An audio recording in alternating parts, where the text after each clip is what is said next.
Yo, what's up guys? Hope you guys are doing good. So today we are gonna see, what if Naruto and Yukiko loves each other? Part 1. So before we start, go check out the author of this fanfic, Synica. Link is in the description. Also subscribe if you enjoyed the video, and like this video. So let's get into the video. It had gone on for 3 weeks.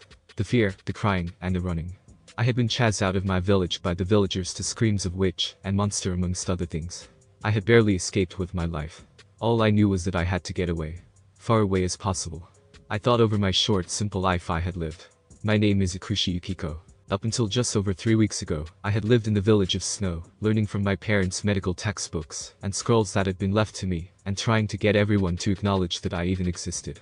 I never knew why no one talked to me or looked at me. It just seemed like I was imagining I was even alive.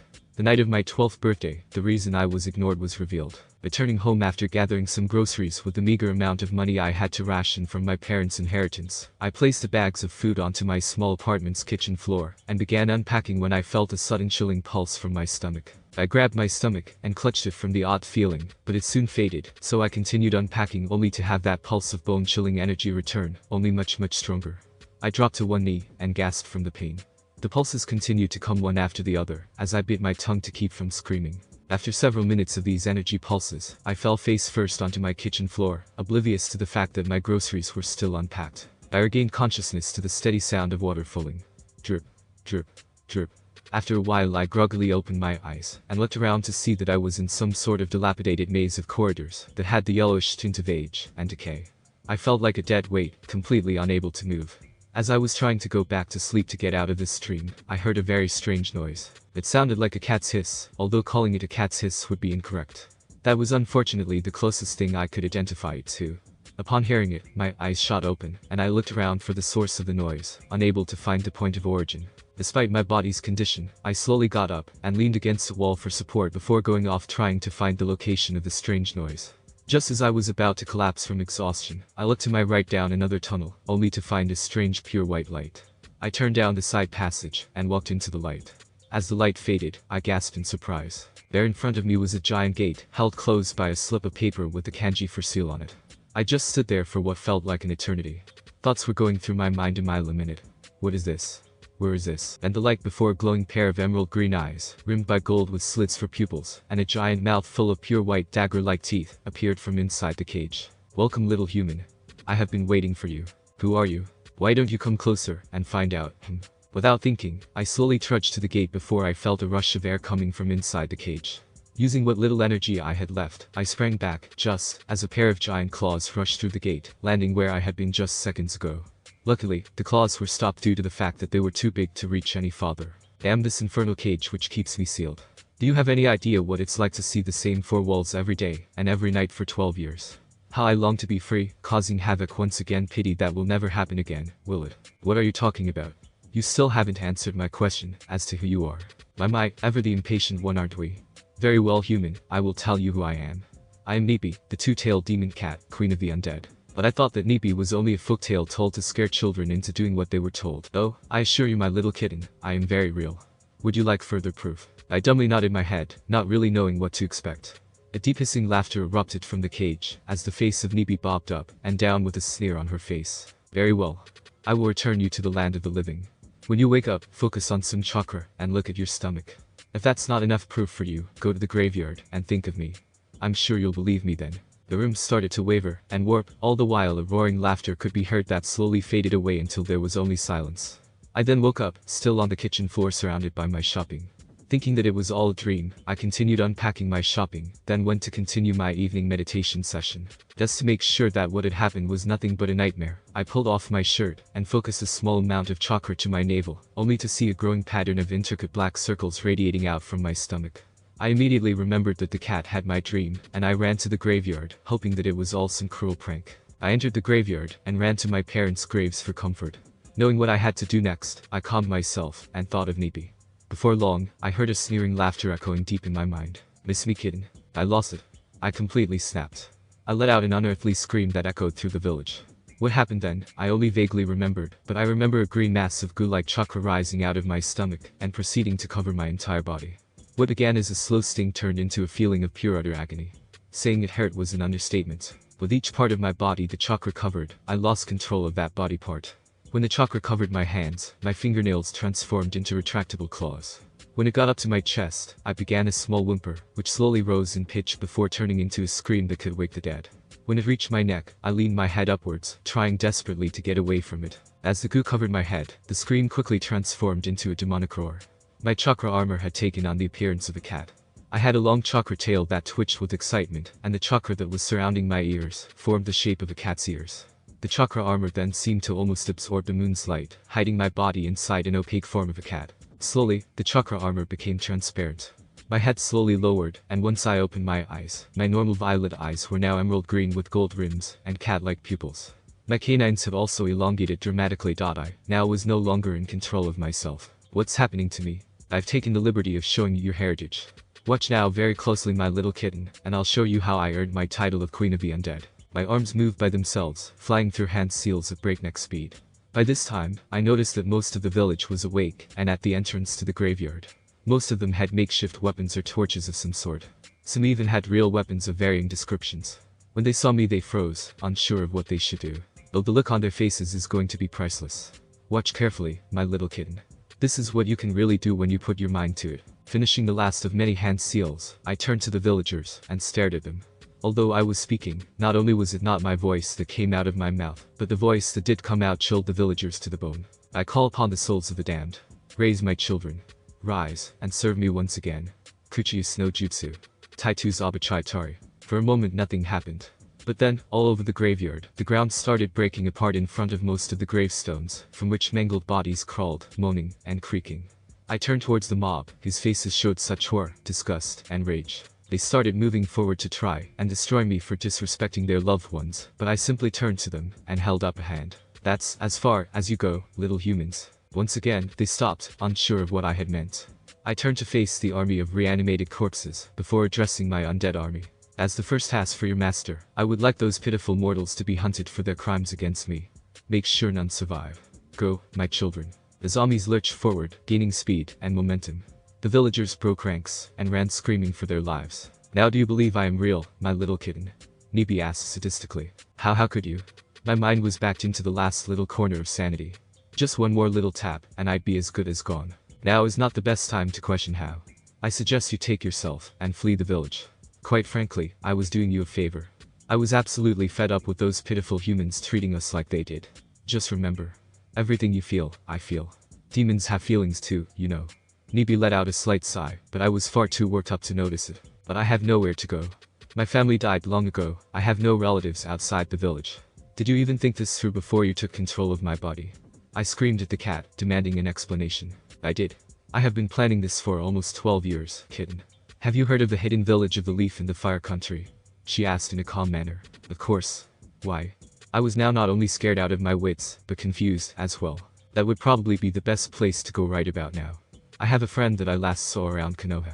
Nibi gave off the feeling of apprehension as she mentioned the word friend, which made me wary. Last saw? When exactly did you last see your friend when you've been in my body for 12 years? This was making less and less sense with each passing second. At about the same time I was sealed inside you, I also felt the presence of my friend disappear from existence. Nibi paused for a moment before taking stock of the current situation. It seems the villagers have regrouped. I'm taking you in the direction of Konoha, although even my incredible stamina reserves cannot make the whole trip in a single attempt while I'm stuck in this body. Once I run out of chakra, you'll be on your own. I heavily suggest you don't look back. Ever. It will take roughly 3 weeks of traveling if we keep up a good pace. It's time we started a new life. Let's go, kitten. And with that, they disappeared over the walls of the village, followed by all the surviving ninja of the hidden village of snow. The meeting of the vessels. Yukiko was just about to give up.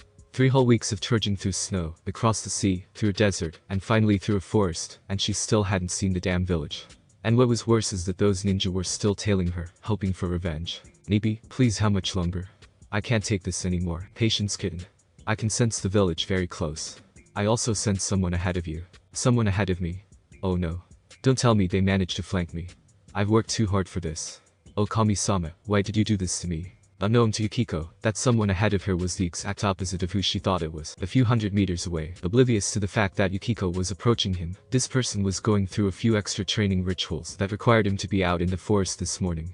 This someone wore a bright and rather strongly colored orange jumpsuit that looked like it had been worn specifically to put a giant neon billboard over his head saying "I'm here. Look at me. Look at me. I have a death wish." This person, however appalling their fashion sense was, still thought it was a good choice of clothing. This boy decided to head back to the village when he heard a faint rustle in the canopy above him, followed by a groan and a large and shadowy object falling directly towards him. Naruto just had time to realize that this was a person and tried to catch them. When he tried to catch this person, he grossly miscalculated their weight and went crashing into the ground while trying his best to protect the person. "Ha, are you alright?" The only answer he got was a cringe of pain and a gasp, along with a whispered help. Looking over the girl's body, Naruto realized she was hurt. Severely. Her clothing was ripped to shreds, and she was bleeding profusely. She had obviously lost a lot of blood, and judging by her almost complete lack of chakra, she wasn't going to last much longer, 20 minutes tops. He had to get her to the hospital now. "Hang on. I'm taking you to the hospital." The girl opened her dull violet eyes and looked at her savior. "Who are you?" The boy grinned and put on a smile for the girl. "I'm Uzumaki Naruto, a ninja in training. I'm from Konoha, and one day I'm going to become Hokage. Don't worry, I won't let you die on me, got it? Thank you." With that she passed out. Naruto went wide-eyed. No one had ever said thank you to him before. Not even the old man Hokage. With renewed passion, he picked her up bridal style and raced back to the village. Konoha's west gate. As Naruto neared the western gate, the guard on duty woke from his snooze at the sound of someone rushing at the gates. When he saw who it was, his eyes narrowed. He really hated Naruto, or Demon Boy, as he was well known in this village. He had lost his parents to that bastard. His eyes narrowed even further when he saw what he was carrying. "Alright boy, stop there. What the hell do you think you're doing with an enemy ninja in your arms? If you think you can just waltz into this village with an enemy ninja, think again. Do you have any idea of the repercussions of this? This is going to start the next shinobi war, you fool. Drop her there, and let me kill her." The guards started moving towards Naruto and his charge, but Naruto stepped back into as much of a fighting stance as he could, due to the fact that he still had the girl in his arms. The guard smirked. "So you want to fight me, huh, you bastard? Okay then, let's go." The guard was just about to launch himself at Naruto when he heard an all too familiar voice. "Enough." Both of them turned around to see none other than the Hokage himself standing at the gates. "Akio, what on earth do you think you're doing? Can't you see that that girl is on the brink of death? How could you attack Naruto when his only intention is to save a human life?" "My apologies, Hokage-sama. I wanted to stop him from starting another great shinobi war." "Is it your excuse for trying to extinguish a human life? That is truly unacceptable. I'm docking your pay by 25% for a month. Let this serve as a warning for next time you try something so selfish." The guard looked down at the ground before letting out a sigh of defeat. "Hi, Hokage-sama." The Hokage turned to look at Naruto and his charge. His face became very solemn as he looked at the girl. "Naruto, come with me quickly. She doesn't have much longer. How quickly do you think you can get her to the hospital?" "In no time at all, old man. Leave it to me." And with that, Naruto leapt through the gates and onto the roof of the nearest building leading towards the hospital. The next day, Yukiko found herself slowly becoming conscious and that she was comfortable. She slowly opened her eyes and blinked a few times to clear her vision and to adjust to the sunlight streaming in through the windows. She looked around her and found one blonde-haired, blue-eyed boy in an orange jumpsuit sitting by her bed staring off into the distance. The gears in her mind churned as she went over what had happened in the last 24 hours. "Naruto." The boy in question jumped out of his seat and practically had a heart attack. Once he said that nothing was wrong, he calmed down and smiled at her. "Yup, the one and only. I thank you again for saving me, I really appreciate it." "No problem. You look fine now." "That's good." Naruto took a good look over her now that she was in a much better state of health. Starting at the top of her head, he took in the vivid turquoise hair and moved down to her eyes. He stopped on them and knew something was amiss. Although those violet eyes showed some warmth, they also held incredible sadness. He knew instantly her life had been tough. He moved further down her body, and his eyes rested on her surprisingly well-developed chest. Half-baked dirty thoughts careened through his mind, and he was just lost there before he was pulled back to the world by the owner of that chest, who seemed very concerned. "Naruto, is something wrong?" "Ah. No, nothing's wrong. Haha." With that he moved his eyes back up to her face. Yukiko saw the look he had on his face, and immediately began to blush. Seeing her blush, Naruto realized that she knew he had been looking at her chest, and his face immediately became very red. Just when they secretly hoped that something could relieve the tension in the room, their prayers were answered in the form of the Hokage walking into the room. Since Naruto had his back to him, he didn't detect him until he spoke almost directly behind Naruto. "Ah, it's good to see you up." Naruto got his second-year heart attack for the day, and whipped around to confront the person. "Ah, old man, don't sneak up on me like that. You scared me." "Ah ha ha ha, Naruto, you have to be ready for any attack at any time. Remember that well." With that, he ruffled Naruto's hair and smiled before turning back to the patient. As I was saying, it's good to see you up, Miss Yukiko. Yukiko. The Hokage's brow furrowed.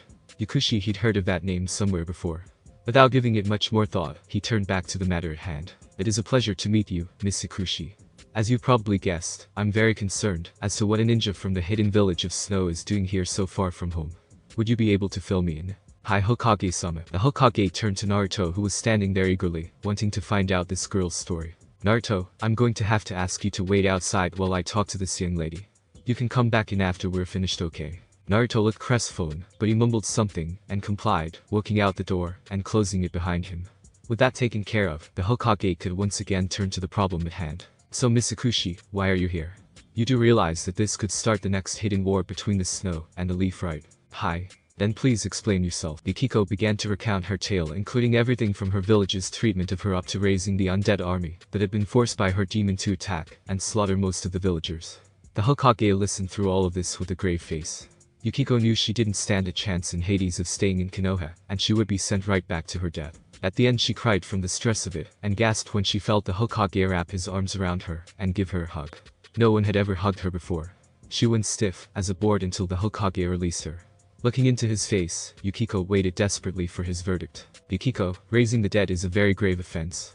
If it were not for the fact that Nibi had complete and total control of your body, I would have no choice but to send you back. Yukiko looked at the Hokage in horror. He couldn't be serious about sending her back, could he? Would you really be that heartless? On the other hand, our village is already home to a boy just like you. He is also a Jinchuriki, a demon container. Our Yondaime Hokage sacrificed his life to seal the Kyuubi no Kitsune within a child, and, as his final request, he wished for that child to be viewed as a hero, a martyr, who would put up with the eternal torment that is caused by being a container for such a demon. However, the result could not be further from what he wished for. People beat him senseless just for the way he was born. They have destroyed his home and all his possessions twice. To protect him from the current generation finding out about the truth, I was forced to quickly pass a law which forbade anyone talking about the Kyuubi, especially to the child himself. I could not risk the corruption spreading to this child's generation, for I fear that would be the end of him. I'm surprised he's kept his sanity intact for as long as he has. Who is this boy, Hokage-sama? Little did they both know that Naruto was on the other side of the door listening intently to their conversation. Tears were threatening to spill from his eyes, as he was begging for what was coming next to be anything other than what he knew it was going to be. Why none other than the boy who brought you here? Uzumaki Naruto. Just then, they heard a loud thump against the door, followed by quick footsteps leading towards the front of the hospital. The Hokage did what no one had ever heard him do before. He swore. Shit. How could I have been so careless? I must apologize to Miss Ikushi, but I will have to cut this meeting short. I have to go after that boy before he does something I may never forgive myself for. It's alright, Hokage-sama. Right now I think he needs someone who understands his pain. I'll go.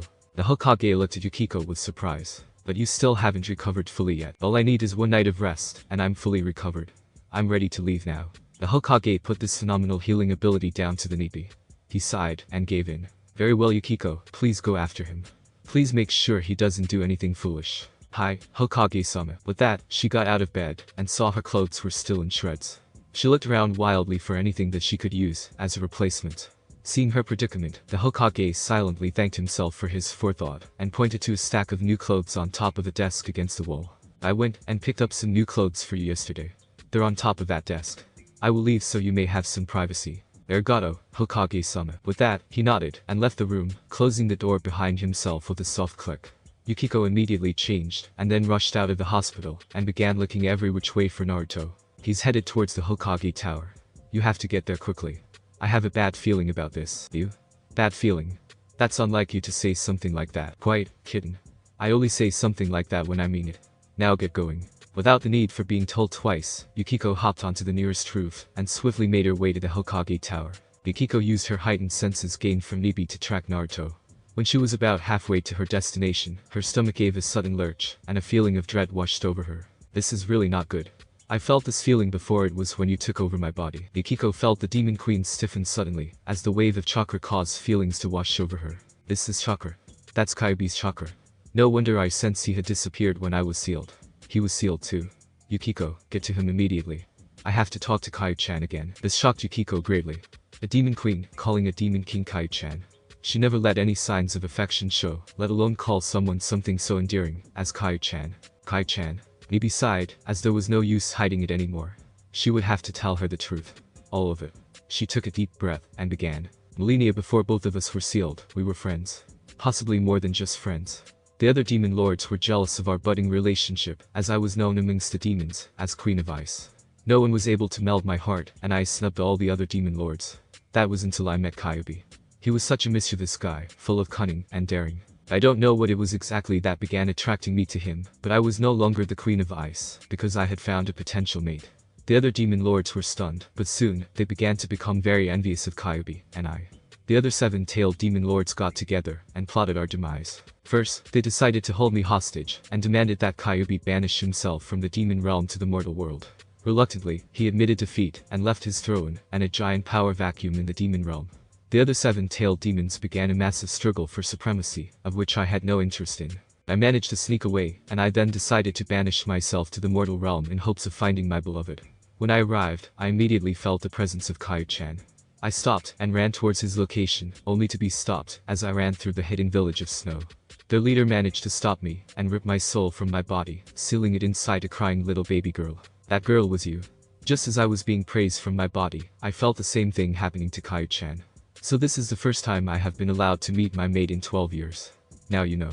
I want you to make me a promise. Shocked by this story, Yukiko dumbly agreed. You must promise me to protect that boy at all costs. Kyu-chan has obviously neglected the fact that if his container dies, then so does he. You and I are going to train them to be able to protect themselves. I can't risk losing Kyu-chan again. Yukiko admitted that was a reasonable request. After all, she finally found someone who could understand the torment of being a Jinchuriki. She accepted the vow, and swiftly made her way towards Naruto. At the Hokage Tower, once Yukiko arrived at her destination, she saw guards everywhere, all obviously beaten by something they had no chance of success against. She rushed to the nearest guard and inspected him, before using some of her medical jutsus to ease his pain. Slowly, the Chunin opened his eyes, and looked up at his savior. What happened here? That demon bastard, Naruto, came charging in here, and totally kicked our asses. He ran inside, and took the first sacred scroll of forbidden. This time he's gone too far. He has to be killed. Yukiko had heard enough. No one deserved to be talked about like that. She growled angrily, and surrounded her hand with a stream of green chakra. Chakra's scalpel. With that she severed the tendons in his legs and arms, making him completely immobile. She listened with delight to his howls of pain. Next time you talk about Naruto-kun like that, I may decide to use my chakra scalpel around your heart and lungs. Don't you ever talk about Naruto-kun like that again, do you understand me? Think over your views of him while you're in pain, and then you might begin to understand what it feels like to be in his position. The Chunin looked at her in horror. This girl was protecting that demon bastard. He had enough. He tried to crawl back up and attack this girl, but quickly found that the girl had disappeared from in front of him and had appeared behind him. Wrong move, human. He stopped. He knew that voice anywhere. That was a demon's voice, alright. He risked a look behind him and immediately regretted it. Standing before him was the girl, but she was different. Very different. Her body was giving off an aura of decay. Her eyes were now green with gold rims and slits for pupils, instead of the peaceful violet ones from before. He also noticed her nails had grown into claws, and most shockingly of all, her canines were now quite long. He now knew he had forfeited his life. So he accepted defeat. Oh, the little human accepts defeat. That's no fun at all. Well, I'll give you a swift death for realizing the futility of defying the Queen of the Damned. All this time, Yukiko had been rapidly going through a set of hand seals foreign to her, but she knew the result. This wasn't going to be pretty. This is it. Goodbye. Your soul is mine. Crap. I stole another line from Shang Tsung Death Element. Soul Siphon. The Chunin looked on in horror, as the demon girl raised her hand, and a disturbingly evil purple stream of chakra emerged from her hand, and struck him in the stomach. He immediately clutched his stomach, as excruciating pain racked his body, and he felt like a core part of him was being ripped from his body. The last thing he saw was a ghostly outline of himself being taken out of his body, and being absorbed into that demon girl. He saw that the end had come, and begrudgingly accepted defeat before embracing the end. Now that her hunger had been sated, the Queen of the Damned turned back to the task at hand. Ah, what a satisfying meal. Now, to go find my precious Kyu-chan. Let's go, kitten. Without a second thought, they moved off following the trail of demonic chakra into the surrounding woods. The woods just outside Konoha. Naruto had stolen the scroll, as per his sensei's instructions. He'd been waiting for over an hour, and he just about had it while waiting, so doing the first thing that came naturally to his mind, he opened the scroll, and started reading. Let's see, a wood element sounds boring. A fire element, now that's what I'm talking about. Let's see to successfully use Katen. Karyu and no, you have to draw your chakra to your innermost coils, and take a deep breath, and then unwind the chakra stored in your coils, and focus it towards your mouth, along with expelling the air at the same time. I don't get it. Oh well, next one. Naruto went through the scroll until he found one of particular interest. Kage Bunshin no Jutsu. I could really use this. Let's see. Kage Bunshin no Jutsu creates clones. However, unlike regular Bunshins, these are actual flesh and blood Bunshins who have their own chakra circulatory system. To successfully accomplish Kage Bunshin, you must split your chakra equally amongst each of the clones, giving them form and shape. This is a special Jounin level technique that requires an abhorrent amount of chakra, but allows the Bunshin to confuse the enemy, as they can actually take physical damage, fooling the opponent into thinking they have killed you, only to find they have attacked a clone. Naruto whistled. This was a powerful technique, alright. And what shocked him more was that he actually understood it. Naruto snickered to himself, and began to perform for an hour, until he had successfully mastered it. He sat down, and leaned back against a tree, regaining his breath when he heard a twig snap, and was instantly back on guard. He looked in the direction it had come from, and was just about to let loose a kunai when he felt a familiar chakra signature, and he relaxed. Out of the bushes sprung Yukiko. She was obviously not too happy with Naruto's act, and she went and tackled him to the ground. Naruto-kun, Yubaka. What happened next, he could never prepare himself for. She hugged him. His eyes flew wide in shock at the gentle physical contact, and he instinctively put his arms around Yukiko. Yukiko-chan. Yukiko opened her eyes, and gasped. Yukiko-chan. No one had ever attached that endearing suffix to her name. She then looked down at Naruto, and smiled. He's actually kind of cute with that facial expression. Oh? My little kitten is developing feelings for my mate's container. No, I'm not. I just thought that he was kind of cute with that facial expression. Nothing more. Very well. On another note, I would recommend that since this is the perfect opportunity for it, that you study that scroll. There are some techniques in there that I'm sure we could both make use of. Shaking her head, Yukiko turned back to Naruto, and smiled. Naruto in turn smiled back, and then started blushing profusely. Wondering what the problem was, she noticed her bust was pressing into his chest. She then rectified the situation by removing herself from him, breaking the moment, and started blushing as well. They just stared at each other for a bit, similar thoughts going through each of their minds. She's really cute. Actually, beautiful might be a better word for it. Even more so than Sakura-chan. I never noticed how handsome he was. Those whisker marks make him really attractive. Snapping out of her line of thought, she looked at the scroll on the ground. Is it the first sacred scroll in Naruto-kun? Yeah. I've already learned a technique for it. You should try learning some things off it too. They're really powerful. Smiling, Yukiko went to the scroll, and brought it up to her lap, looking up at Naruto for some sort of sign that she was allowed to read it. Recognizing this look, Naruto just smiled, and said go for it. Yukiko gave one of her biggest smiles, and began browsing through the scroll. Hokage Tower. Out the front of the Hokage Tower, a large mob of ninja had arrived, yelling things like demon kids, and the like. Hokage-sama. This time he crossed the line. He stole the sacred scroll. Although the scroll itself is useless to him, if someone was to take it from him, we would be in serious trouble. Not only that, he sucked someone else into his little scheme, as well. Give us the word, and we'll go hunt that bastard down. The Hokage realized he was at a loss. He protected Naruto for as long as he possibly could, but even he could not protect Naruto from a crime this bad. Sighing, the Hokage took a puff from his pipe, and accepted defeat. Fine. I want all the people Chunin and above to search for him. If you encounter him, I want you to do as little damage as possible. Bring him back alive. If he is harmed, you will have me to answer to, understood? The crowd chorused a single word. Hi. Before dispersing. Little did they know that this had all been planned by one very corrupt Chunin by the name of Mizuki, who gave a sadistic smile, and grunted before heading for the place he had agreed to meet with Naruto. Back in the forest, Naruto and Yukiko were now exhausted. They had each gone through the entire scroll learning everything they could. Most people would be surprised at how much these ninjas who were not even genin had learned from the scroll. They heard a person land on a branch of the tree they were leaning against, and looked up to find one very ticked off Chunin. An Naruto. Ah. I found you, Iruka-sensei. Iruka sometimes wondered if this boy had anything except ramen noodles for brains. His eyes visibly twitched before he measured his voice to reply. You found me. Baka. I was the one who found you. Naruto just smiled, and scratched the back of his head. Yeah, I guess you did. Iruka looked at the pair who were obviously exhausted. Were they training? He then saw that the sacred scroll was lying next to Naruto half open. Did you two learn from the scroll? Yup. Sure did. I learned 3, Naruto said with a huge grin plastered to his face. I learned 5 justice. This came from the girl who was sitting next to Naruto. Iruka had heard about this girl from the Hokage. This was going to be his new student. Not only had the dead last of the class learned 3 from this scroll, this girl had learned 5. He could tell that they were both going to be incredible ninjas. He smiled, and dropped to the ground before walking over to them. That's great guys, but Hokage-sama asked me to return you, and the scroll too. Iruka didn't get to finish what he was saying before a hail of kunai came out of the bushes to his right. Iruka knew he didn't have time to dodge, so he did the only thing he could. He tried to lessen the impact. They ripped through him, and stabbed into his shoulder, legs, and sides, blasting him against the trunk of a tree, and pinning him there. Iruka slowly raised his head to see who his assailant was. I'm sorry Iruka, but that will not be happening. The scroll is coming with me. Iruka opened his eyes in shock. This couldn't be. His childhood friend who had been with him through thick and thin was betraying him. He refused to believe it. And Mizuki. Now it was Naruto's turn to be shocked. The one who had told him about the scroll was attacking Iruka-sensei. Ha ha ha ha. You were always the naive one, weren't you, Iruka? Coming out of the bushes was none other than Mizuki. He was in full battle dress, with his Chunin flak jacket, and 2 giant shurikens strapped to his back. He looked at his former comrade, and then turned to the 2 children. Well, what do we have here? The 2 demon children. Oh, look at that, they're huddling together like a couple, how cute. Looks like demons attract each other. Well, no matter, I'll finish you both off one by one. Starting with the boy. Iruka looked on in horror, as Mizuki took one of the giant shuriken off his back, and began spinning it. However, before I kill you boy, I must thank you for going to the trouble of taking this scroll for me. It saved me a lot of effort. For that I will grant you a quick death. Now, die you scum. Mizuki released the shuriken at Naruto at blinding speed. Iruka looked on in horror, as he was about to lose his favorite student. He desperately struggled against the kunai holding him in place, but by the time he got free, he knew he was far too late.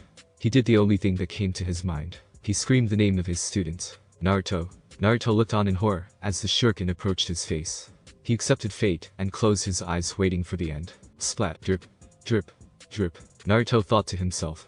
There was no pain, does that mean that I'm... Naruto slowly opened his eyes, and looked at the horrible scene before him. Yukiko was bent over Naruto, blood dripping off her back, and down her sides with Mizuki's shuriken stuck in her back. She was trying to hold back tears and pain, and she smiled weakly at him. Naruto-kun. What's with that look? It doesn't suit your face. Yukiko held up a hand, and gently brushed it over Naruto's cheek. Naruto started to tear up. Yukiko-chan, why do this for me? Yukiko smiled at him before whispering her reply. Because it was the right thing to do. Mizuki had been watching this the whole time, and couldn't contain himself any longer. He burst out laughing, and started rolling on the floor holding his sides. This is just too funny. Stop. No more. I'll die laughing from this play. Iruka was disgusted by his former teammate's actions. How could something this charming be considered funny? Mizuki. How could you? This is the exact reason you didn't pass that exam. Because you lack the will to put your life on the line to save your friends. Mizuki suddenly became deadly serious. He didn't seem to mind that Naruto had taken Yukiko and fled. Right now he had more important matters to attend to. Is that so, Iruka? I put my life on the line for you plenty of times. Where did it get me? A job looking over all those snotty-nosed kids who call themselves ninja. Some good that did me. And now you are teaching that damn demon fox. Even if he had the scroll, its powers would be useless to him. You're right. It would be useless to the demon fox. Yukiko looked up at Naruto with sorrow and understanding. Naruto was now very pissed off. So, even Iruka-sensei thinks I'm that monster. What came next though was nothing like what Naruto or Yukiko expected. But then again, the demon fox and Naruto are 2 very different separate entities. I hate the demon fox within him, but I treasure Naruto as one of my most precious students. Because I have acknowledged his existence. With this, Naruto let his tears flow down his face in understanding. He now had 2 people who acknowledged his existence. He thought the world couldn't possibly get any better than this. Iruka, I congratulate you on the world's corniest speech ever. But frankly, I've had enough. It's time to die, Iruka. Iruka now lowered his head, and accepted that he was finished. So this is the end, huh? With a sad smile, he closed his eyes, and waited. What happened next was totally unexpected.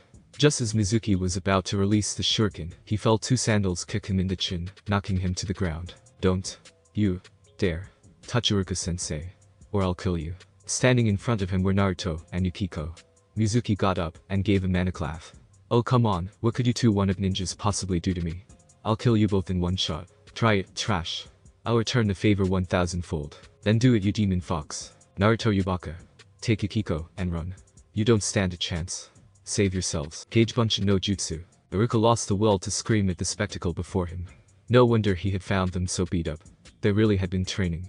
Before him were 1,000 Naruto, and 1,000 Yukiko shadow clones. Mizuki was obviously in the same position as Iruka. What's going on? What's wrong?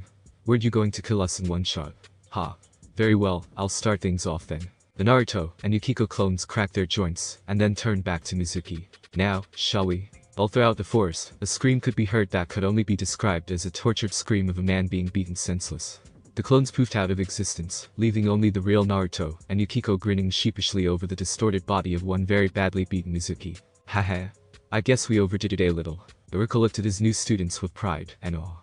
He wasn't wrong when he thought they were going to be great ninjas. That was astounding. Great job, guys. I hope to see you both at the academy tomorrow for the Genin induction exam. Now, let's get back to town, okay? Both of the students turned to each other and gave a big smile before nodding to Iruka and taking Mizuki and the scroll back to town.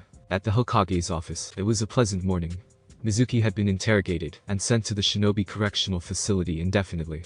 Naruto had gotten off with a light scolding, and now Yukiko was in the Hokage's office awaiting his final verdict on whether or not she can become a shinobi of the leaf. The Hokage scribbled something down on a small pile of papers in front of him before looking up at the young girl. I won't lie to you, Yukiko. We need medical ninjas. Badly. One of my 3 pupils, who is now known as one of the world's best medics, published a paper and presented it to me on how the chances of survival of a team shot up by over 100% by just adding a medical ninja to the team. Sadly, I had to turn her down. I would have jumped at the offer, but at that point in time, we were in the middle of a hidden shinobi war. I saw the merit in the idea, but we just could not afford such expenditure.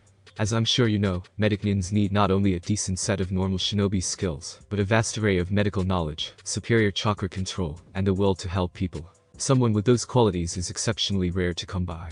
As much as the snow asks me to return you to them, coming to this village seeking not only refugee status, but showing that you have exceptional skill, as a medic, I would like to offer you the chance to become a shinobi of the leaf. Yukiko smiled happily, as she was tackled by one very excited blonde-haired blue-eyed ninja. Yada.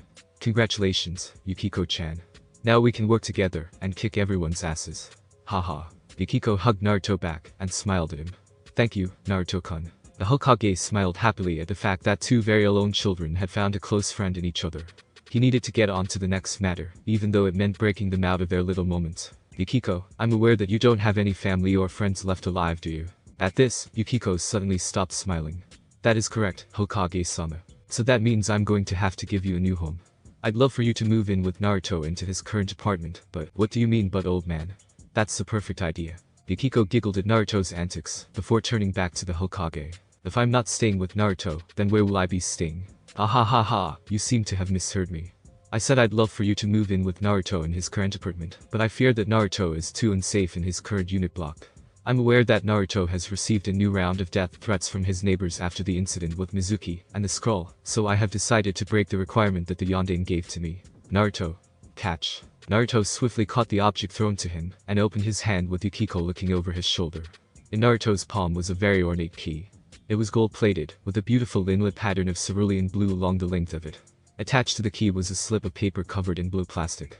The slip of paper read Uzumaki Residence. Naruto's eyes became wider and wider before he looked up at the Hokage with a look of pure confusion and surprise. Old man. Ah, Naruto, will you ever stop calling me old man? With a sigh, the Hokage continued, I suppose you're wondering what that key opens. Here, take this, he said, as he slid a very elegant-looking box across the table. The box was made of a very polished oak, with the words Uzumaki written in the most beautiful gold writing across the lid of the box he had ever seen. Naruto began to open it, but was stopped by the Hokage. Naruto. Let me warn you now. That box is to be kept a secret from everyone you know.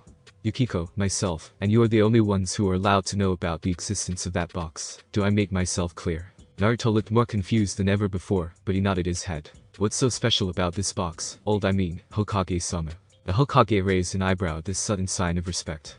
He then thought about a way to tell Naruto about the box in a way that would not get him angry. That box is very special. I want you to take that box with you to this address. As he slipped a piece of paper across the desk. This will be your new home. Once you're there, you may open the box. Just remember one thing. That box is more precious than my life. I ask of you one request, and that is to protect that box and its contents with your life. Understood. Naruto was now at a total and utter loss. What the hell could be in this box that was more precious than the old man's life? And why was he trusting it to Naruto of all people? Again he dumbly nodded his head. Naruto then looked at the piece of paper and read the address.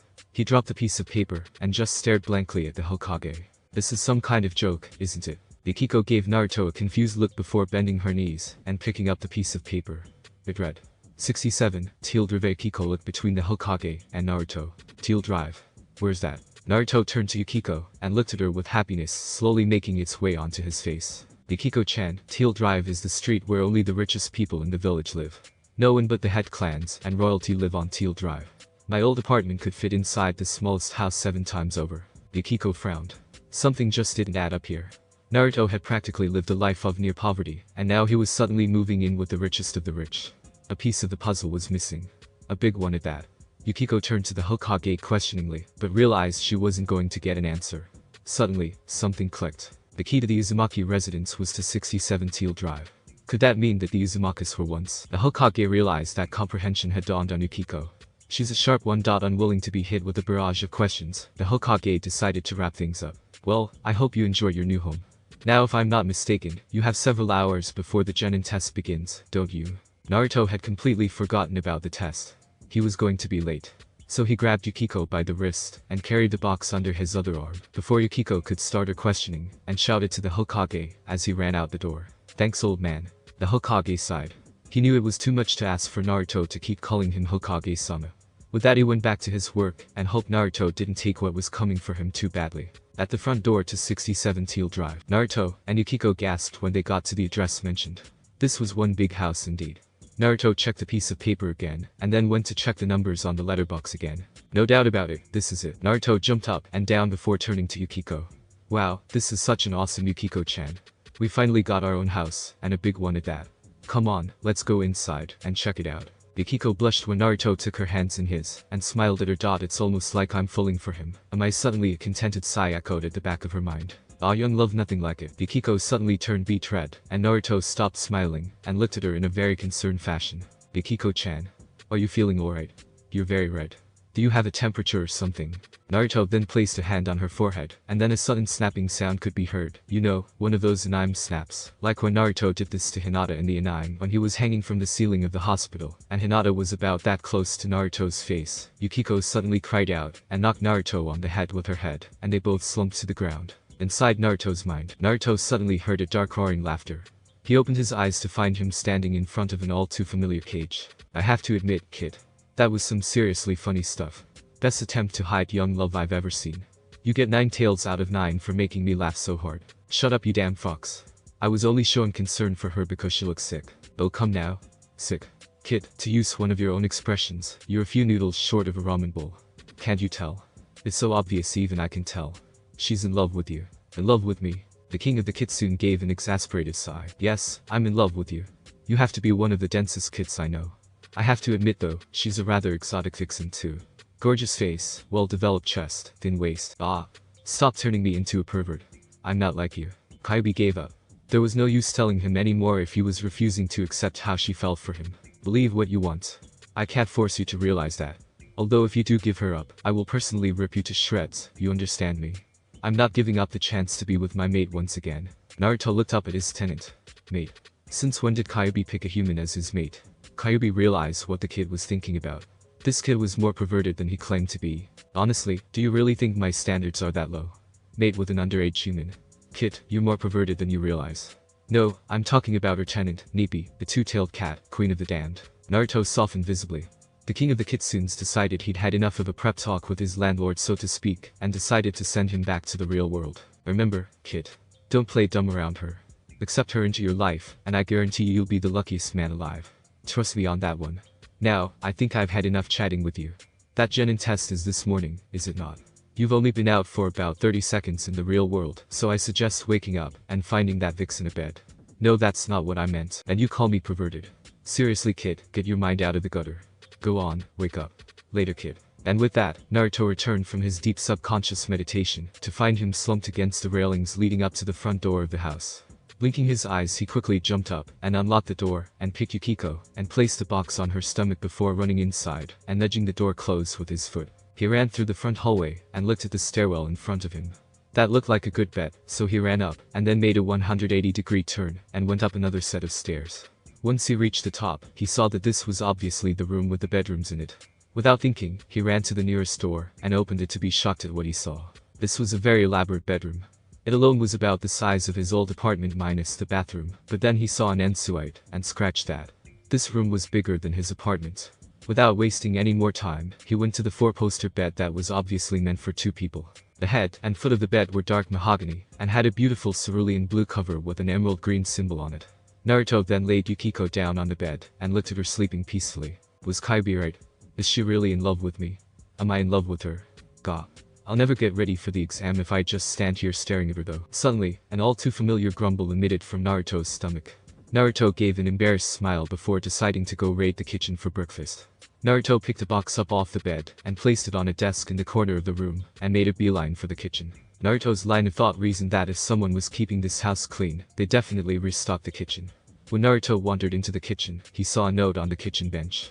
Picking it up, he began reading it. Dear Naruto, I have taken the liberty of preparing this house for you to move into. I've fully stocked the kitchen with every type of ramen you can think of.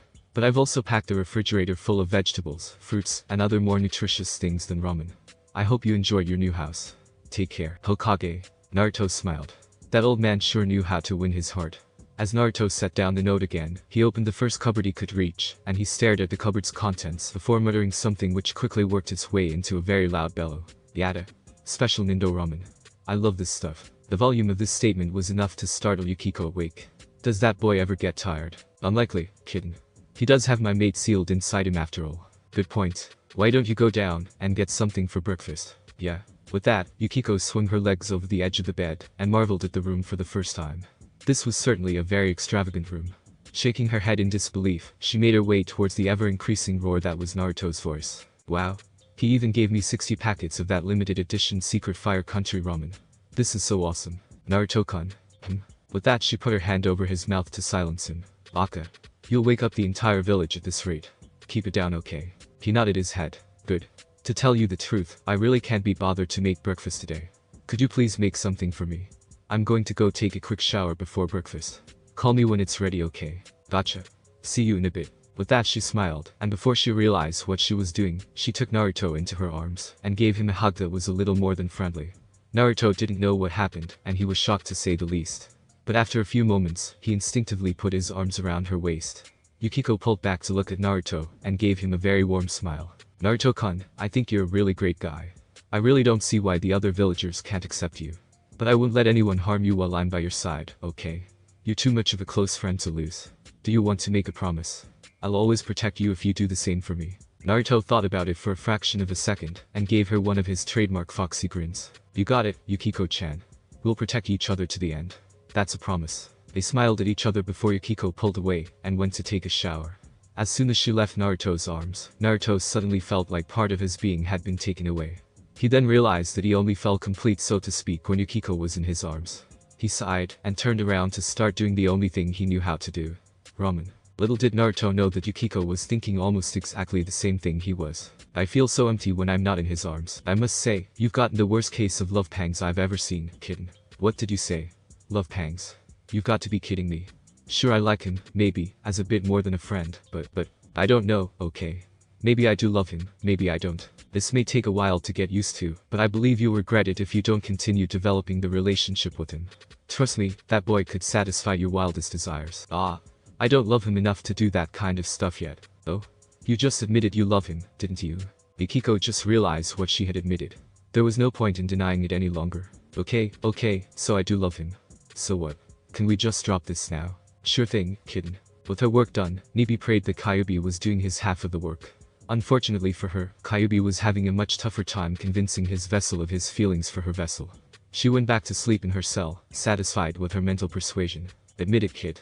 You have fallen head over heels in love. Damn it. For the last time, no I haven't. You're a persistent little brat, aren't you? So are you a damn fox. With a deep chuckle, the Kyuubi focused his senses through Naruto's nose, and took a whiff of his mate's container. I'll admit it to you now, that vixen smells pretty good for a human. The perfect mix of a feline scent mixed with sweat and a hint of musk. That's totally gross, is it? Kyuubi's question caught Naruto totally off guard.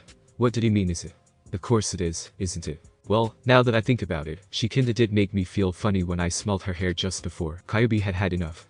This kid put a sack of bricks to shame when it came to being thick. For God's sake, kid. Do you know what that funny feeling even is? Did you ever get the lecture on the birds and the bees? Naruto just stared at Kyuubi blankly. Birds and the bees. What the hell was that? He nearly tore his fur out in frustration. How could the kid possibly be so stupid? My God, kid. Don't they teach you anything in that damn academy of yours? Alright, listen up, and listen closely. I'm giving this lecture once, and once only. I seriously can't believe that the king of the demons has been reduced to teaching a mere human about love. Have we really fallen so far? Anyways, listen up. When a man and a woman love each other, although Yukiko was oblivious to the talk that was going on in Naruto's head, Nibi was able to guess by the minute amounts of Kyuubi's chakra seeping out from Naruto's body as to what was going on. She failed to contain herself after a few minutes and just burst out laughing. What's so funny? Oh, my mate's just giving his container the prep talk on the birds and the bees. It's the best laugh I've had in many centuries. Why on earth would he be giving Naruto-kun that talk? I'll give it to the boy. He's devilishly handsome, has an intoxicating aroma, an abhorrent stamina capacity, but he has a potato for brains. Don't speak about Naruto-kun like that. Oh? Defending your mate, are you? How honorable. So? He may not be the sharpest knife in the drawer, but he's still not that bad. Fine, believe what you will. In any case, how about getting dressed and going down for breakfast? Good idea. When Yukiko entered the room, what she saw was priceless. The look on Naruto's face was the look of someone who literally just had the veil of naivety ripped from their eyes, and now saw the world in all its shocking realism. She then realized what her tenant had said was true. Naruto heard Yukiko entering the room, and whipped his head around with a look of so many conflicting emotions displayed on his face, that she just burst out laughing. Oh, Naruto-kun, the look on your face is priceless. If only I had a camera here. She tried to open her eyes, and focus on the kitchen counter. Lo and behold, there on the table was nothing other than a disposable camera. She couldn't believe her luck. She quickly checked how many shots it had left, and found out that there was a full roll of film left. She immediately brought the camera to her face, and started snapping pictures. Oh? Get ready to take a picture. This is going to be the best part. 3, 2, 1, now. Yukiko started snapping pictures madly, as soon as that three-letter word was mentioned, and was she ever thankful for the advanced warning, because at that moment, Kyuubi just got to the most integral part of the prep talk. Yes, that part. Boom. Naruto went flying back into the air with twin geysers of blood gushing out of his nose, and crashed into the far wall. Yukiko couldn't contain herself any longer, and dropped the now fully used camera onto the bench top, and rolled around the floor laughing. This was the funniest thing both Bijuu and Yukiko had ever seen, and all of it was recorded on camera, and would be exceptional blackmail material if required. Yukiko then looked at the clock, and noticed they had wasted a lot of time so far. She slowly used the bench for support before making her way over to where Naruto had landed in a heap, still leaking blood out of his nose. Still giggling, she picked up Naruto, and gave him a gentle shake. Naruto-kun, we have to get moving. The test is going to start in an hour and a half. Naruto-kun, he's completely out of it. Just let him rest for a while. After living a naive life like that, I'm not surprised he reacted the way he did. I suggest making him some of those, what do you call them, special Nindo ramen? That should wake him up. Sure thing. Meanwhile, Naruto was in a state of shock. Are you serious? People actually do that kind of thing? You bet, kid. It's renowned as the most pleasurable experience known to humans. But I mean, they actually do it. Where do you think you came from? Seriously, kid. Get over it. Anyways, I think I can smell some ramen, and not just any ramen. Some special Nindo ramen. Not believing what he was told, Naruto took a sniff of the air. Hey, you're right. Naruto just realized how hungry he was. His stomach wholeheartedly agreed, replying with a very loud growl. Heh. Go on, kid, go eat. After that, go show those bastards at the academy that we're not losers. Sure thing. With that, Naruto woke up to find 5 bowls of special Nindo ramen waiting for him. Not containing himself any longer, he rushed to the table, and started eating at breakneck speed. Yukiko looked on in wonder at not only the speed Naruto was eating at, but the volume of food he was consuming. My god, how does he manage to pay for all the food if this is what he eats for breakfast? Heh, a kid needs his food. Just a warning. Never get in the way of an animal, and their food. By the time Yukiko had finished her bowl, Naruto had long finished his 5. Sighing, Naruto stood up, and started walking towards the hallway. Hey, thanks for making me the ramen, Yukiko-chan. I really appreciate it. No problem, Naruto-kun. They smiled at each other, before quickly trying something to fill the tension between them. I'm going to take a shower.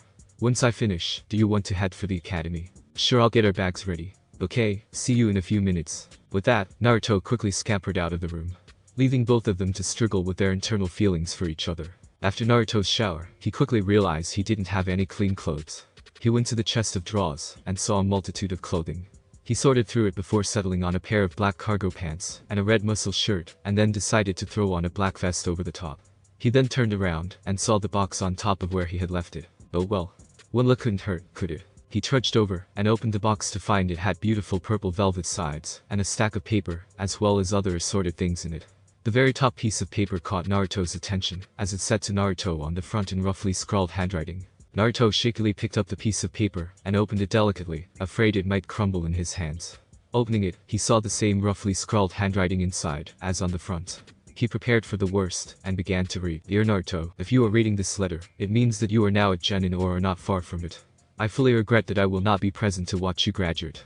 If I could have done it, believe me, I would have. I want nothing more than to see you follow in my footsteps, and maybe ever surpass me. I don't have much time left, as right now, we are fighting a losing war against the Kyuubi no Kitsune. I have developed a technique that I hope will be able to stop its murderous rampage. Your mother is standing next to me, cradling you in her arms. You look so serene while you sleep, unaware of the fate that you must carry. I'm so sorry that I have to do this to you.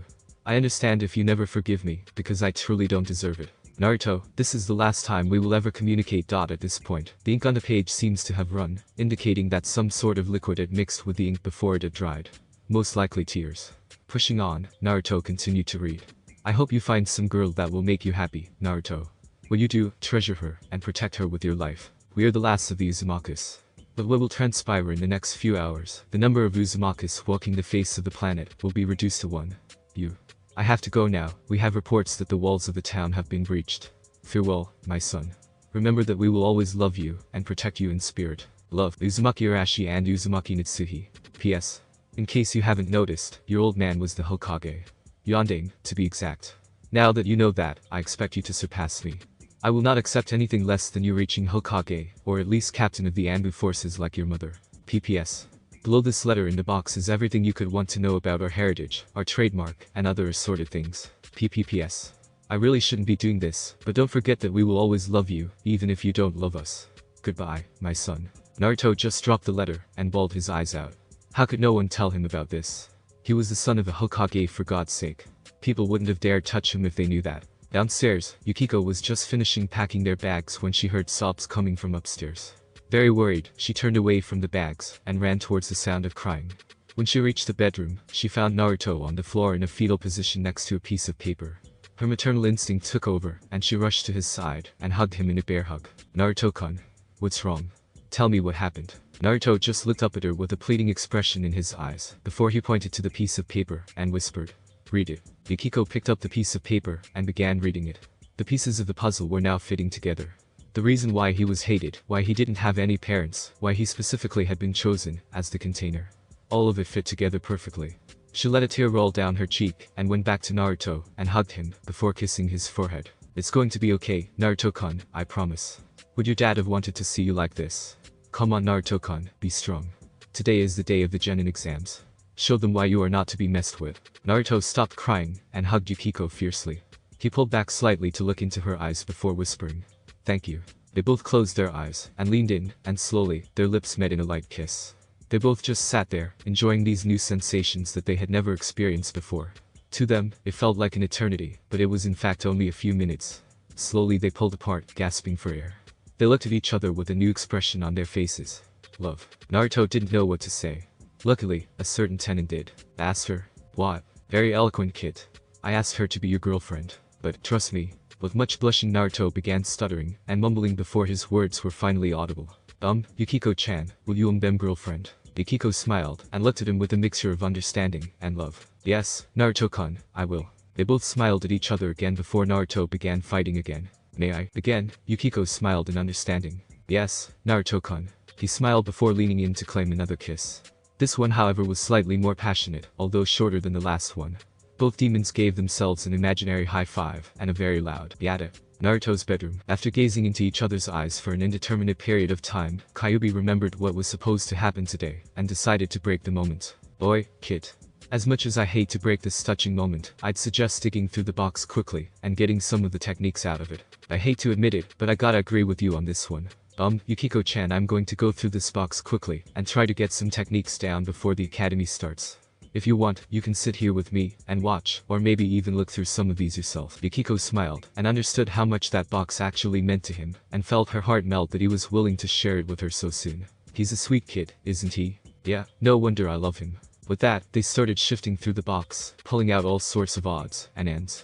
Things ranged from three-headed obsidian to strange and wonderful seals, and small scrolls that held sacred family techniques. Naruto-kun.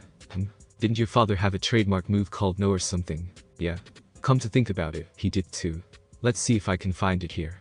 Thanks for reminding me of Yukiko-chan. Smiling at each other, they flipped through the scrolls and pieces of parchment until they found a yellow-colored scroll with the kanji for Hiraishin no Jutsu on it. They both looked at each other wide-eyed and opened it.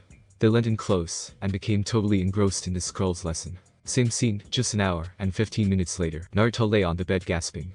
He'd done it. He'd learned how to do the Hiraishin no. Finally, everyone would learn to respect the great Uzumaki Naruto. Yukiko laid beside him. She unfortunately had not been able to grasp the technique. Naruto turned to his new girlfriend and smiled. Yukiko had also turned to him and smiled. Deciding they'd have one more leaf through the box's contents before leaving for the academy, they got up and walked over to the pile of scrolls, parchment, and objects littered across the floor with the Uzumaki box in the center.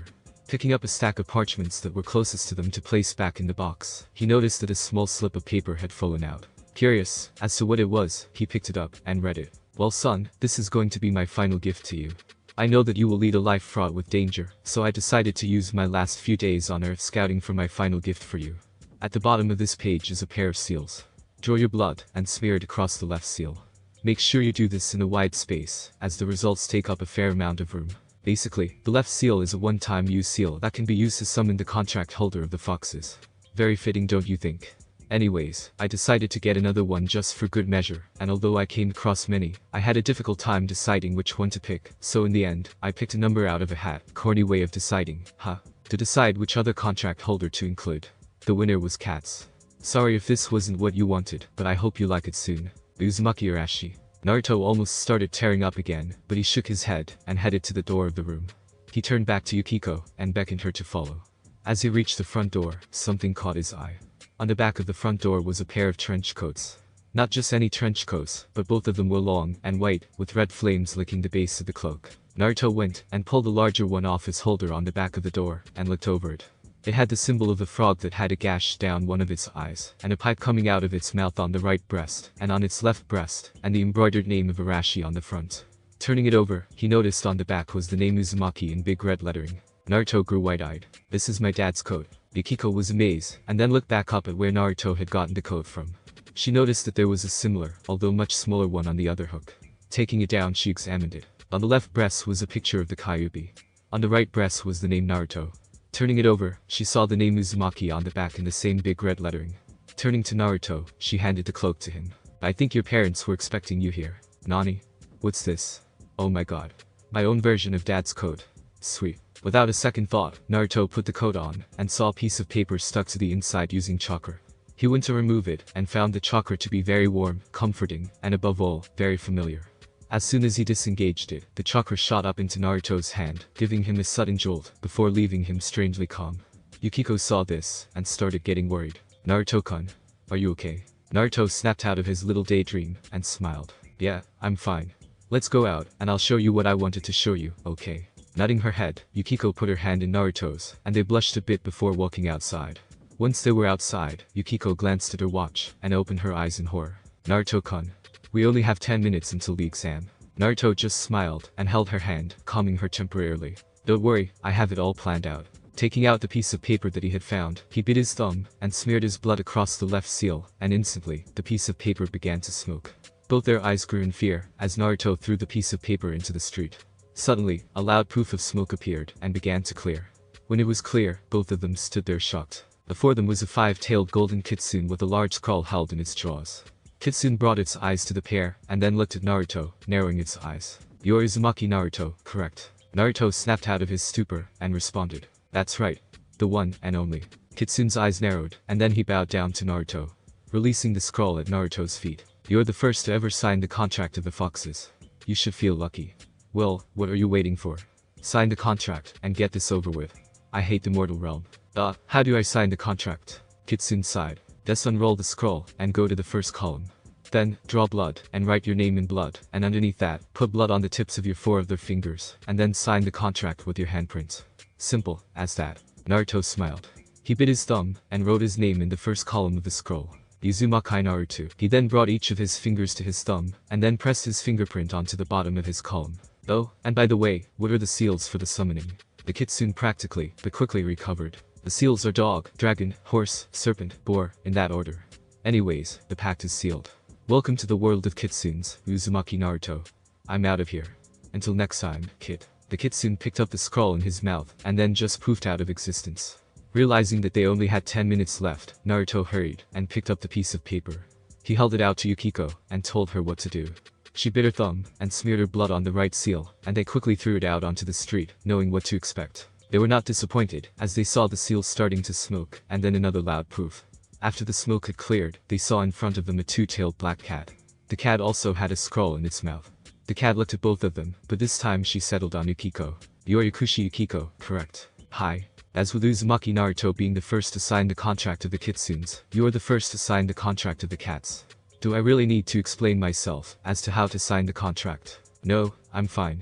Thank God for that. With that, the cat bent down and released the scroll from her mouth. She then curled up to take a nap while Yukiko signed the contract.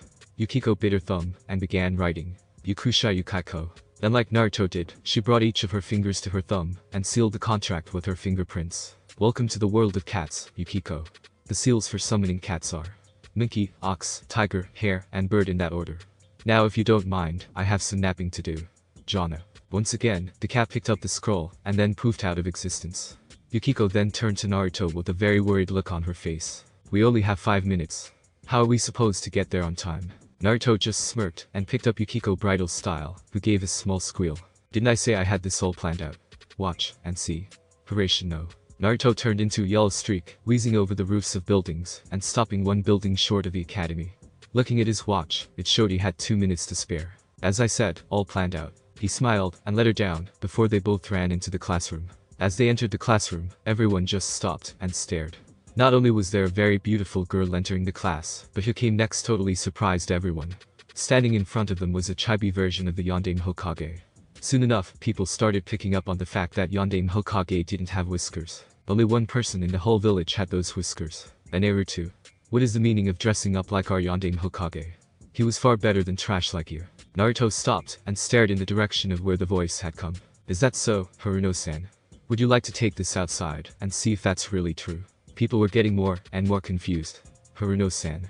Didn't he always call her Sakura-chan? But just when they were about to fire off a volley of questions, Naruto noticed a boy who was slobbering and looking at Yukiko with hearts in his eyes. Naruto had had enough. His body flickered and appeared behind the boy with a 3-pronged obsidian kunai at his throat. He whispered just loud enough for everyone to hear. And what they did hear chilled them to the bone. "I'd advise you to keep your eyes off my girlfriend if you value your head, understood?" Naruto not only was dressed as Yondaime Hokage, but had a girlfriend now, as well. People opened their mouths to speak, but just then, Iruka walked into the room, and everyone returned to their seats. "Alright students, today is the day of the graduation exams. Before we get into that though, I'd like to introduce the newest member of the class. Her name is Yukiko. She is currently living with Naruto. Why don't you introduce yourself, Yukiko?" With a smile, Yukiko turned to the class. "Hi, my name is Yukiko. I come from a line of well-respected medics from the village of Snow. Unfortunately, I am the last of my line, as well. My hobbies are hanging out with Naruto-kun, learning, eating, and meditating.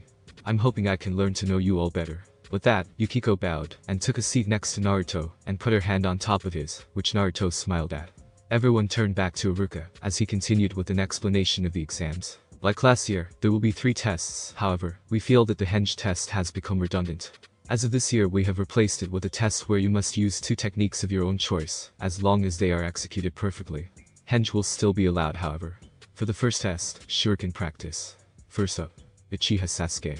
Everyone follows me to the school training grounds. Every girl watched with bated breath as Uchiha Sasuke lined up and took aim.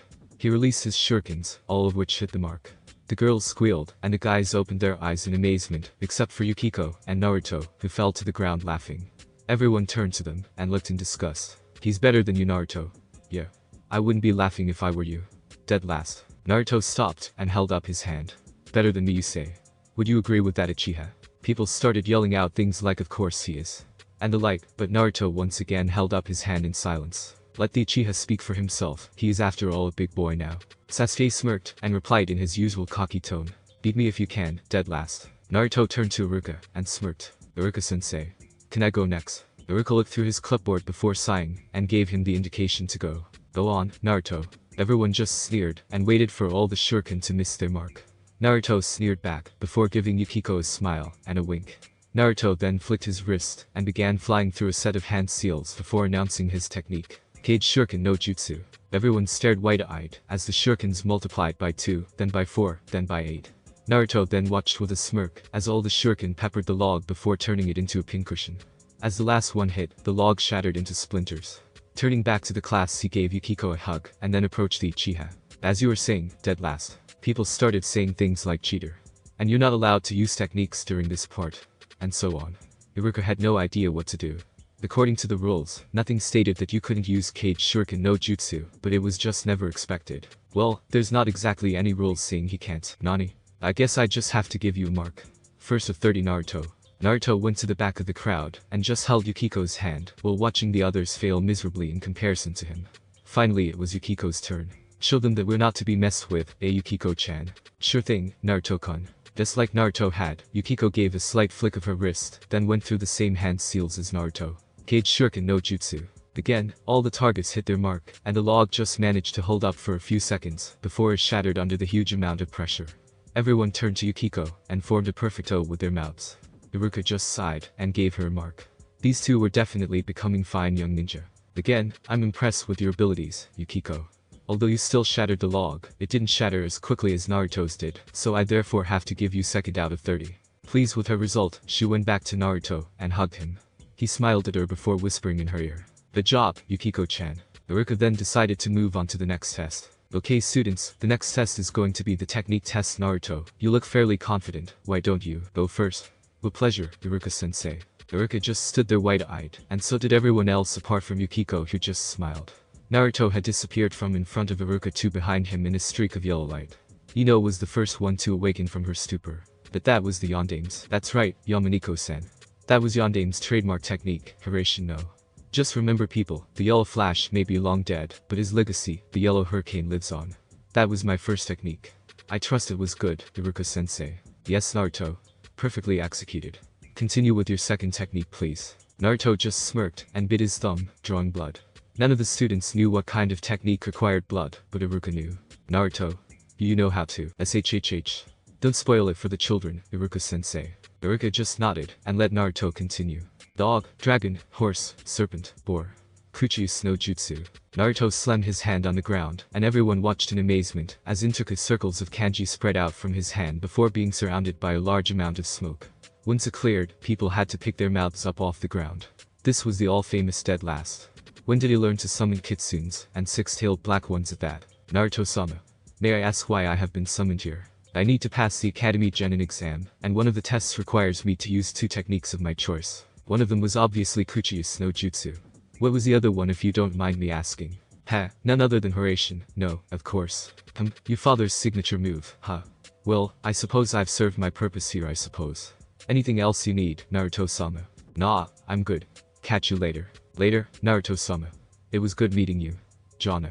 And with that, the kitsune poofed out of existence from under Naruto, as Naruto landed gracefully on the ground. Still think I'm dead last. By this time, people were starting to rapidly change their perspectives of Naruto. Either this was an impostor who had taken over Naruto's life, or he really did get this good. Iruka-sensei. How'd I do? Top of the class again, Naruto. As expected. Yukiko-chan, why don't you go next? Yukiko smiled at Naruto's confidence in her. She nodded before turning to Iruka for confirmation. Iruka just smiled, and motioned her to go forward. Yukiko stepped forward. She realized she needed a demonstrator for this. Iruka-sensei. I need a volunteer for this technique. Iruka looked up at her, and then pointed at Uchiha Sasuke. Sasuke? Would you be so kind? Sasuke smirked, and stood in front of Yukiko with a look of boredom on his face. Hurry up, this is getting boring. Let's see if you say that after this technique. Yukiko flew through some hand seals before announcing her technique. Mokutin. Jai Kai Kauden. Suddenly, roots began to surge from the ground, winding their way quickly round the courtyard. Sasuke stared fish-eyed at the technique before he realized that the roots were making his way to him. He realized this far too late, however, and the roots tangled themselves around his arms and legs, pinning him in place. Yukiko smirked at the number one cocky ninja. Boring is it? Would you still say the same, Uchiha? Iruka was now in total shock. That technique was a wood-type technique. The last person to use that type of technique was. This was a technique that was used only by the first Hokage. I'm the second person in the world to use a wood-type technique. Learn to be careful what you wish for, Uchiha. Sasuke could not believe this. Not only had this new girl totally outclassed him, but the dunce of the class had done it too. He just glared at them both before relaxing. Kai. With that, the technique began to undo itself, releasing Sasuke from its hold. Iruka managed to awaken from his stupor. What will your other technique be? Yukiko smiled and bit her thumb. People now knew what was coming. Everyone stepped back. Monkey, ox, tiger, hare, and bird. Kuchi's no jutsu. When Yukiko slammed her hand on the ground, kanji spread out from her hand before a huge puff of smoke appeared. When it cleared, they saw a jet-black two-tailed cat who was staring at them inquisitively, almost deciding whether or not to eat them before taking a snooze. Greetings, kitten. You are Yakushi Yukiko, correct? Hi. No wonder the cats are so loud this morning. I never expected the summoner to be this exquisite. Please state your purpose for summoning me. Yukiko blushed at the compliment. She then shook her head and responded. As with Naruto-kun, I needed to use 2 techniques of my choice to pass one of the 3 tests. One of them was Kuchi's no jutsu, the other was Milkujin. Jai Kai Kauden. The cat's eyes shot open in surprise. But what element user? My god, wait till the others hear about this. I assume I have served my purpose, Yukiko. Hi. You can leave now. Arigato. No worries, dear. Anyways, I'm off to share the gossip with the other ladies. Until next time, kitten. Jana. The cat disappeared in a puff of smoke. Yukiko turned to the others and smirked at the dumbfounded class. She then looked up at Iruka for her result. I'm beyond impressed with both you and Naruto. Both your techniques are at least special Jounin level techniques, if not cage level techniques. I really don't know how you two do it. Anyways, I can't just put you in second after that display, but I can't move Naruto down either, as his display was equally impressive. I guess I'll just have to give you both equal first place. Naruto and Yukiko turned to each other, hugged, and gave each other a quick kiss. When both of them realized the whole class was watching, they both blushed heavily. They then took their place at the back of the class, and watched lazily, as the others did some half-baked techniques. Finally, the last of the students had performed their techniques, and Iruka moved on to the deciding test. The last test is the Bunshin test. Would anyone like to volunteer to go first? Naruto's hand shot up, and he walked forward. Iruka curled his eyes, and knew what he was in store for. Alright, Uzumaki Naruto. Go when ready. Naruto snickered, and did a small amount of meditation. Everyone knew this was Naruto's horse technique. Everyone knew he was going to fail, and so they held in their laughter, waiting for the half-arse clone to appear. Naruto began to gather a massive amount of chakra around him. Taiju Kage Bunshin no Jutsu. People looked on in horror. Not only Kage Bunshin, but Taiju Kage Bunshin. Suddenly, there was a huge wall of smoke, and people waited for it to clear, hoping to see the half-arse clones. What they saw shocked them beyond belief. People started counting before the Naruto clones just laughed. You'll be there for a long time if you try to count. There's exactly 100 of us. Iruka just smiled at his students. Naruto sure knew how to impress, didn't he? Before he decided to dispel his clones, one of the Narutos caught Yukiko's eyes, and nodded. Iruka-sensei. May I go next? Iruka just smiled, and gave a nod. Yukiko once again stepped forward before forming the same seal that Naruto had, and focusing an equally large amount of chakra, as Naruto had. Taiju Kage Bunshin no Jutsu. People thought this day couldn't possibly get much weirder. Both of these two had performed exceptionally well, and everyone else's displays just didn't stand up to theirs. Another huge cloud appeared over the Naruto clones, and when the cloud dispersed, there on the back of each, and every Naruto clone was a Yukiko clone. Iruka just sighed again. He knew these two were destined for great things. Marking them on his paper, he pointed to a table with the leaf forehead protectors on them. You two both passed the exam. Grab a forehead protector each, and hang around okay. Good job you two. The Naruto and Yukiko clones smiled to themselves before they dispersed. Naruto and Yukiko smiled and looked through the forehead protectors. Naruto and Yukiko's hand both went for a particular one that had long black cloth attached to the metal plate.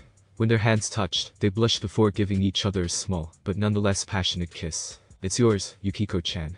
Take it. Arigato, Naruto-kun. Naruto then found an identical one, and wrapped it around his forehead. Yukiko took hers, and wrapped it around her neck. Naruto and Yukiko decided to take a break while the others finished up, so they went to the nearest patch of grass, and laid down next to each other. Naruto was the first to break the silence. You did great today, Yukiko-chan. Yukiko smiled, and turned to Naruto. Arigato. You did, as well, Naruto-kun. They both just stared into each other's eyes. Time seemed to phase out for them until they realized that the last student had picked up his forehead protector, and everyone else had gone inside. Nah, Yukiko-chan. Let's go inside. Okay, Naruto-kun. They gave each other a quick kiss before Naruto got up and offered his hand to her. Gratefully, she accepted it, and they went back inside. When they both took their seats, Iruka came back into the classroom and smiled at the students. Congratulations on passing the exam. From now on, your career as a shinobi of the leaf starts. You will be placed in many dangerous positions where you must make life and death choices. Remember what it means to be a shinobi of the leaf. I will now announce the formation of the teams. Be warned, due to an uneven number of students this year, one team will have 4 students instead of the regular 3. Team 7. Uzumaki Naruto. With that, said student's name shot to attention. Yukushi Yukiko. Yada. Iruka stopped for a moment as he saw the two hugging and looking at each other with what he instantly recognized as love. After a while, he pushed on. Haruno Sakura. Naruto and Yukiko's mood dropped considerably. And Uchiha Sasuke. Yukiko realized something was amiss. Their team was not only larger than everyone else's, they had the 4 most powerful people in the class on their team. Iruka-sensei. On the team supposed to be equally balanced. This is anything but balanced. We have not only more people on our team, but we have the 4 strongest ones at that. If the teams are supposed to be balanced, then why not divide our team by half? Partner training has been proven to be more effective than a 3 or ever 4-man cell. Everyone looked on in shock. They hated to admit it, but Yukiko had a very good point. In an unprecedented move, Shikamaru decided to speak up. Iruka-sensei, Yukiko has a very valid point. That team is nothing but an unstoppable force of pure power. What made you decide to put the 4 best students on the same team? Iruka sighed. They caught on quicker than he hoped they would. But then again, they were his students after all, right? You're right. Unfortunately, due to the lack of available special jounin instructors, I had no choice. I thought long and hard as I put people on different teams. I also realized that each of them had special talents that complement each other perfectly. For example, Naruto is a good all-rounder, specializing in speed. Sakura has almost perfect chakra control, and is a very skilled support giver. Sasuke is a power type with above-average intelligence, and Yukiko would do well as the battle command giver and healer. I'm sorry if you think this is unfair, but to tell you the truth, the placement for Team 7 was completely out of my hands. Hokage-sama himself decided it. People gave in. What Iruka said made sense, and if the Hokage himself decided it, there was nothing they could do. Iruka sighed and pushed on. Team 7, you will meet your jounin instructor in room 12 tomorrow morning at 7 AM. His name is Hada Kakashi. Yukiko immediately interrupted again. Hada Kakashi. The great copy ninja Kakashi. I thought he was the captain of Anbu. People stared at Yukiko once again. Hada Kakashi. Was he really that great? If she seemed to think he was good, then he must be. Iruka was getting more and more surprised by this girl's vast array of power and knowledge with each passing minute. Yes, Yukiko, Hada Kakashi. He retired from Anbu last year and has decided to take on a team of genins. Do you have any other questions before I continue? No, Gomen. No problem. Next team. But Naruto and his newly decided Team 7 had long ago forgotten about Iruka. Now they were chatting amongst themselves. So, the new Team 7, huh? This should be exciting. It's so cool that I get to be on a team with Yukiko-chan. Yukiko blushed slightly at the open display of affection towards her. Sasuke, however, was more than a little pissed off. Just don't get in my way, dead last. Before anyone had a moment to respond, Naruto uses Hiraishin no to appear behind Sasuke and holds up his 3-edged obsidian kunai to his throat. You were saying, dead last. Sasuke hated to admit it, but he was completely outclassed. He slumped and gave up. When did that dope become so powerful? I have to get back to training. Iruka finished up their team designations and dismissed the class. With that, Sasuke got up and walked to the door. Sakura rushed to Sasuke's side and looked at him pleadingly. Nah, Sasuke-kun, would you like me to walk you home? Sasuke just looked at her coldly before he turned away and continued walking, responding with a single word. No? Sakura deflated in defeat. She trudged out the door and made her way home. Everyone else followed suit and went outside to see their parents. Naruto and Yukiko were the last 2 out, and when they got outside, their high spirits immediately deflated. Parents were standing around, congratulating their kids on a job well done. As soon as the couple exited the academy, everyone stopped to stare at the pair. Both of them knew those stars only too well. Naruto came up with an idea. He turned to Yukiko, picked her up bridal style, and gave a nod to everyone before he yellow flashed past them all towards home. Everyone just stood there in shock. Did that run just? Wasn't that the Hiraishin no Jutsu? They turned to the source of the voice, and saw Naruto with Yukiko in his arms standing on top of a nearby wall. Yeah, that was Hiraishin no. And if you're wondering how I learned it, it's said that only family members can learn that technique. Think about what that means long and hard before you give me those looks again, got it? They just looked at him dumbfounded. This demon brat was claiming to be Yandame's son.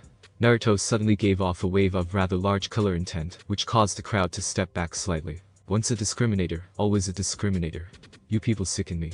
I'm getting out of here before I have to stare at your ugly mugs for another few seconds. And with that, Naruto yellow flashed off the wall towards his home on Teal Drive, leaving the crowd totally and utterly speechless. Thanks for watching my video, and make sure to check out the author of this fanfic. Link is in the description. See you next time. Till then, sayonara.